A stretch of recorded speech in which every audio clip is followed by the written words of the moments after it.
After watching this episode, do y'all still believe, honestly and truly, still believe that Ashley did not delete those text messages?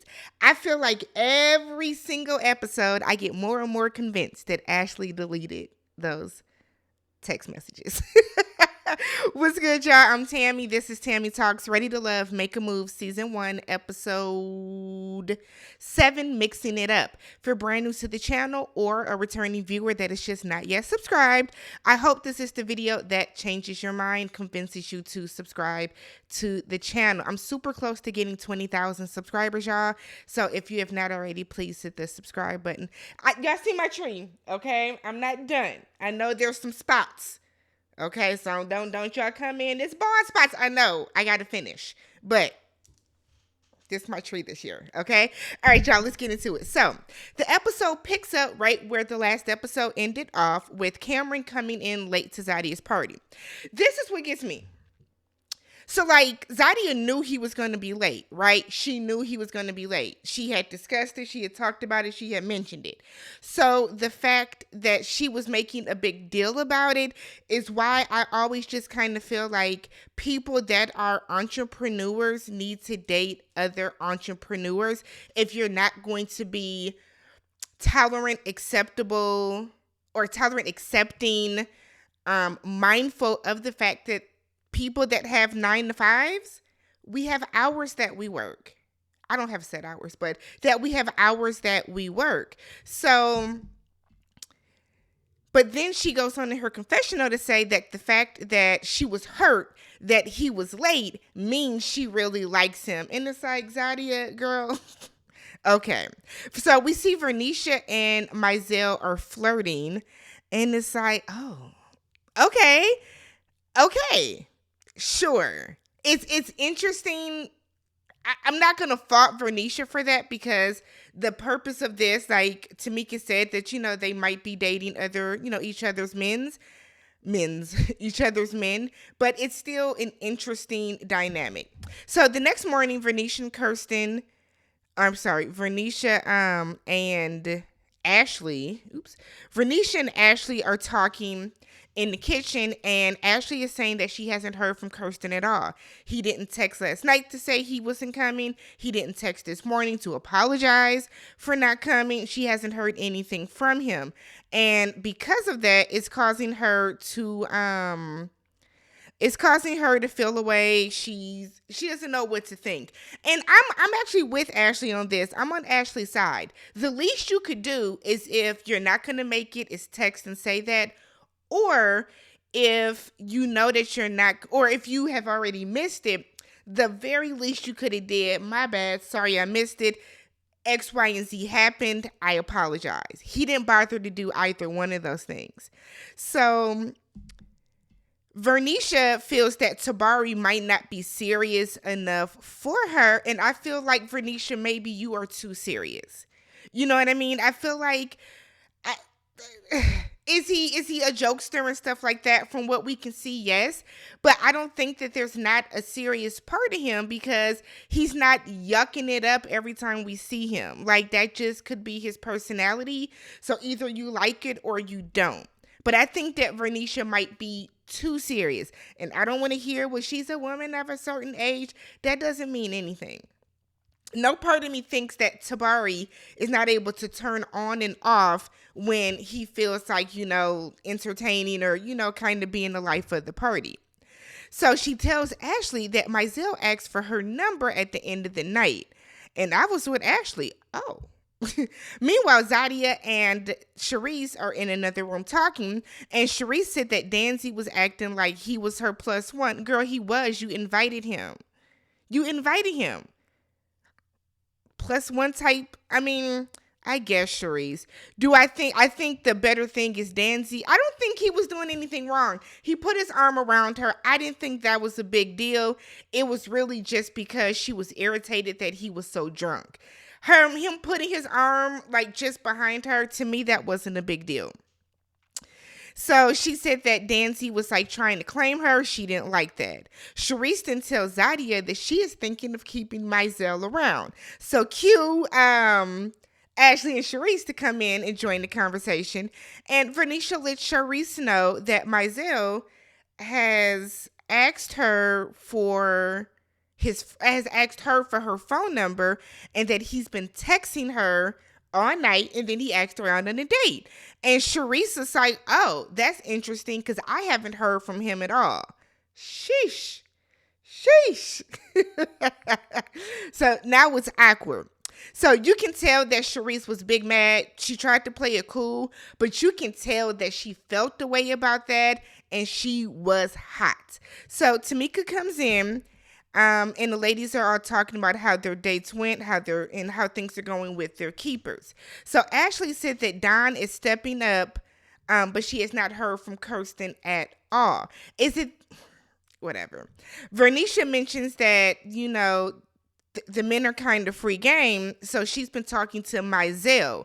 And Sharice mentions that she has not talked to Mizell at all. So Vernisha's kind of peeping this, and it's like, okay, now this is, it looks a way for you to get invited by one woman, completely cut off contact with her, and only talk to another woman. It looks a way.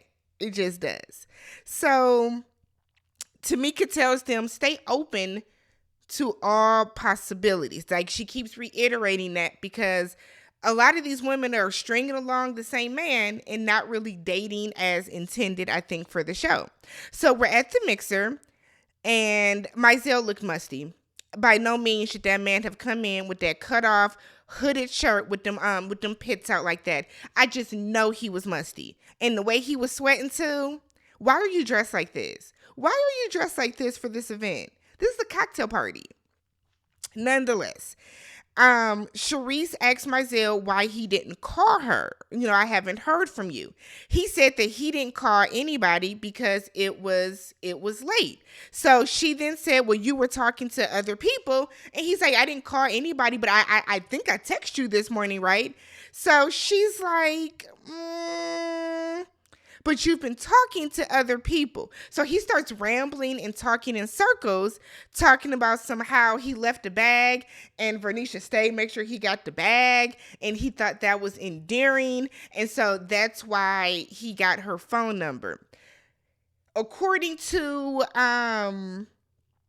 Vernisha, that didn't seem to be the actual story. So now Vernisha doesn't know if she can trust him because you moving kind of, you moving away. So he then finally says, I thought it was okay to ask somebody else out. Tamika said it is, but it's a respect factor too.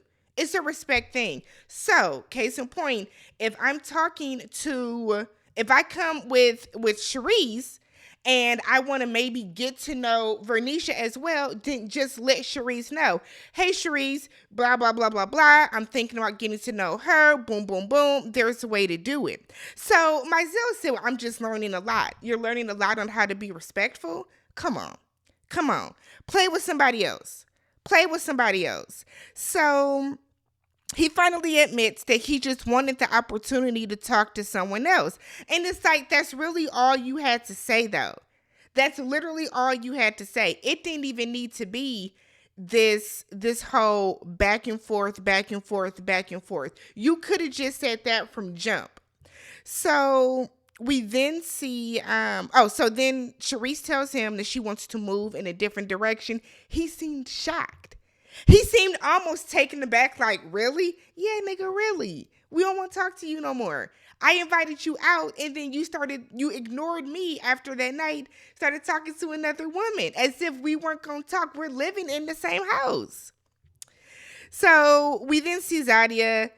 She walks over by Cameron, who was sitting by himself. He was texting. She's mad about the texting. She's mad that he's late. She's mad about this. She tells him that he's only somewhat including her in his life. And he was like, I'm creating time for you. And she's like kind of offended by that. I think what Zadia is kind of missing is, girl, you're on vacation from work. You're not working right now. These men that are here, Cameron is still working.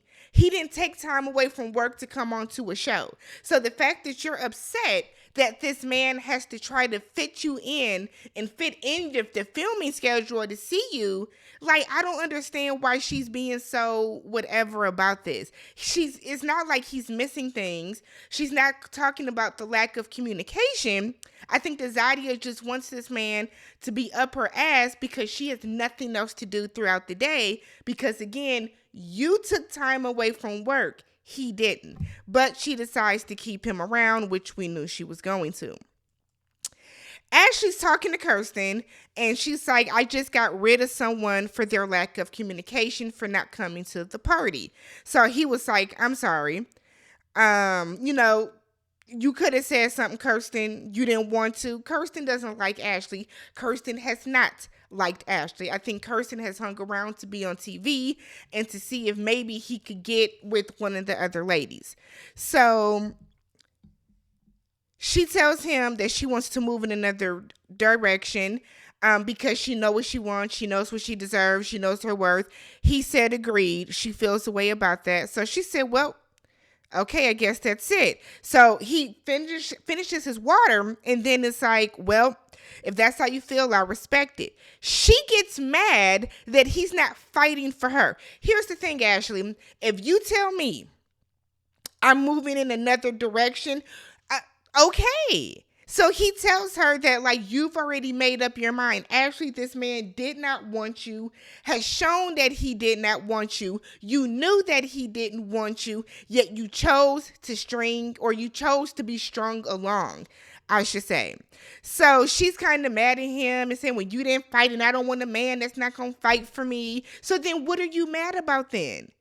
What are you mad about? You're mad because you think that man is good looking. You're wondering how the sex is going to be. You were more concerned with having this man on your arm as eye candy, no matter how he talked about you, or not talked about you, but how he treated you, because you wanted to be able to say, I got this tall, fine-ass man on my arm that's my boyfriend, that is in a relationship with me, that is my forever plus one, but he's not treating you like anything outside of that. Ashley needs therapy. We can say it every episode, every recap till we are blue in the face. But the fact that you are mad that this man is not fighting for you when he has shown you he does not like you is weird, sis. It's weird. So then she tells Tamika that she was pissed off as soon as he walked in the door because he was all smiles like nothing happened. And she was kind of ready to forgive him. And Tamika was like, no, I can't. I don't want to have to start booing Ashley. Boo. Tomato, girl. Get it together. So then we have Vernisha. She's talking to Tobari, tells him she loves how free-spirited he is, and how, he's living in the moment because she forgets to do that. But she then questions how serious he can be and let people see who he really is.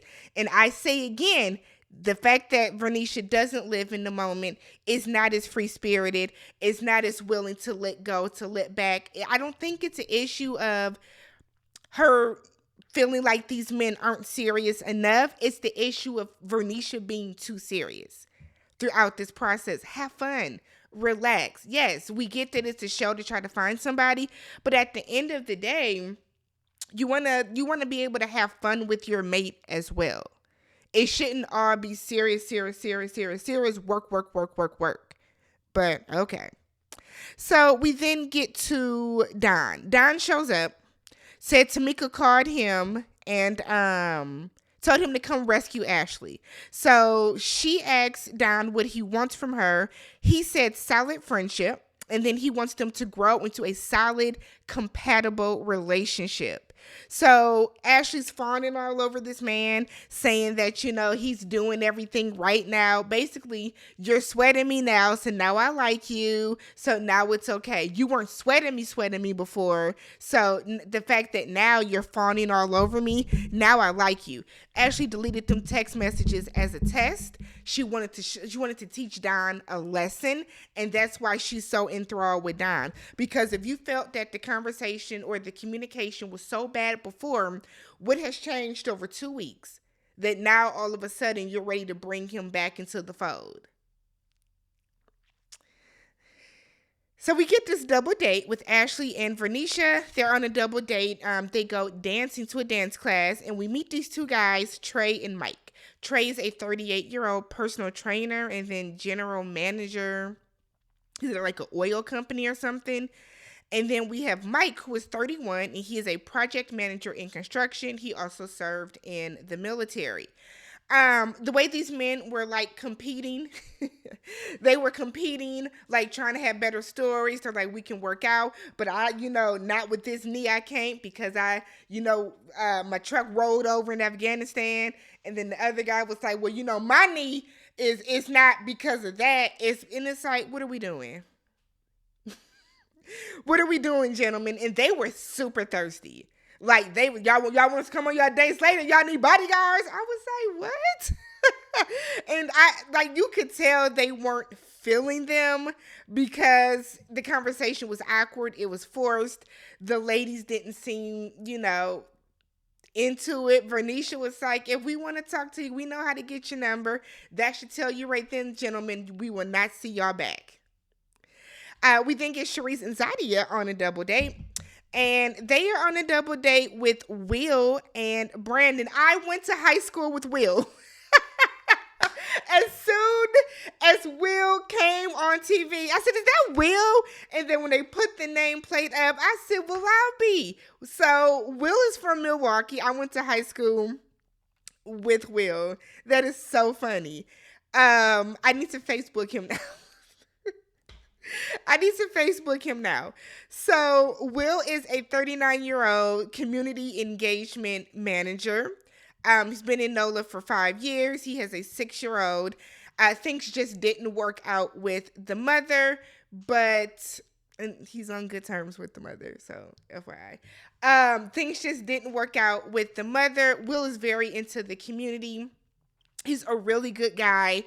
Overall, in general, I'm just shocked to see the way I started texting people. Y'all know Will is on the show. And then we have Zadia, who's paired up with Brandon, who is a 43-year-old personal trainer. Zadia is over being matched with workaholics that are not going to make time for her. Zadia wants to just be. I'm over it. I'm over Zadia complaining about these men working. I don't get it. You want an entrepreneur that has no ceiling to their potential, to their income, to all this other stuff, but then you don't you feel the way that this entrepreneur is going to have to work all the time. So we then end up with Ashley at Donald's house for a double date. He cooked dinner. It was not a double date. Ashley is at Donald's house for a dinner date. He cooked dinner for her. She said it was good. It was chef material. They high five, whatever the case. So he's like, I have a card game that some of the cards are for a date night. Another deck of the cards are for an after dark session. So the first card, he said he mixed them up together. The first card that he picked was, for Ashley, it was, I guess, something for after dark, and it must have been something sexual because she was like, yeah, I'm gonna skip over this one. So the only two questions that I feel like are worth talking about is one with her asking who hurt you and how did you heal from it. I think that's the gist of it. And he said that each of his relationships got progressively worse. But now he knows how to navigate relationships better. He knows better communication, yada, yada, yada. A very textbook answer, right? Ashley fell for it. Ashley was okay with it. The next question is, tell me something that I don't know about you or something that you haven't shared. And he would say, well, I've told you I've been married before, right? And the way that he phrased that question, you knew you didn't tell her you had been married before, and that's why you phrased it that way. Do I think that's a red flag? Why didn't y'all ask each other that? I kind of feel like at our age, I'm 39. If I meet somebody that's new, I'm definitely going to ask, have you ever been married before? Have you ever been engaged? The way that they always say, what is your longest relationship? Start by saying, so have you ever been married before? At our age, in this age group, I don't think that's crazy to ask. But let me know, what do you guys feel about Donald being married and not telling her before? What do y'all feel about that? Lord, I don't know. But let me know what you guys thought about this episode. If you have not already, don't forget, subscribe to the channel, thumbs up the video. Catch you guys in the next one. Peace.